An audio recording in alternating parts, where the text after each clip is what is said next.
आज आहे संडे, तर त्यासाठी मी स्पेशल अंडा कढी बनवत आहे। त्यासाठी मी इथे अंडी 4-5 उकडून घेतली आहेत। आता आपण ती सोलून घेऊया।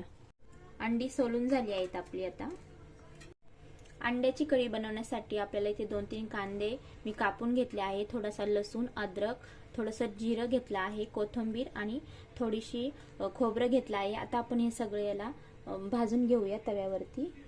थोडं तव्यावरती तेल टाकून घेतलं आहे। आता आपण कांदा टाकून घेऊया। कांदा लाल भाजला की मग खोबरं भाजून घेऊया। इथे आता मसाला भाजून घेतलेला आहे। चवीपुरतं मीठ घेतलं आहे, धनिया पावडर, गरम मसाला, हळद पावडर, मालवणी मसाला आणि कांदा लसूण मसाला।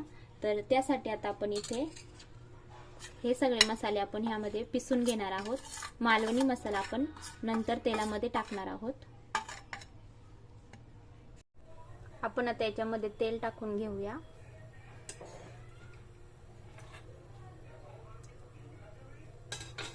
तेल गरम झालं की यामध्ये जो मालवणी मसाला मी ठेवला होता तो टाकून घेऊया।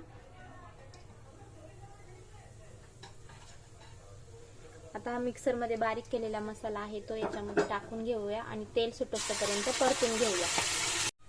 मसाल्याला तेल सुटले की आपण याच्यामध्ये गरम पाणी ऍड करणार आहोत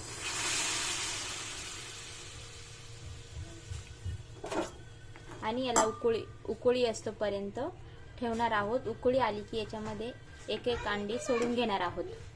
उकळी आली की याला मी अंड्यांना आता कट मारून घेतला आहे, ते अंडी आपण याच्यामध्ये सोडून घेऊया। अशी अंडा कढी तुम्हाला आवडल्यास तुम्ही पण घरी करून पहा आणि लाईक सबस्क्राईब नक्की करा।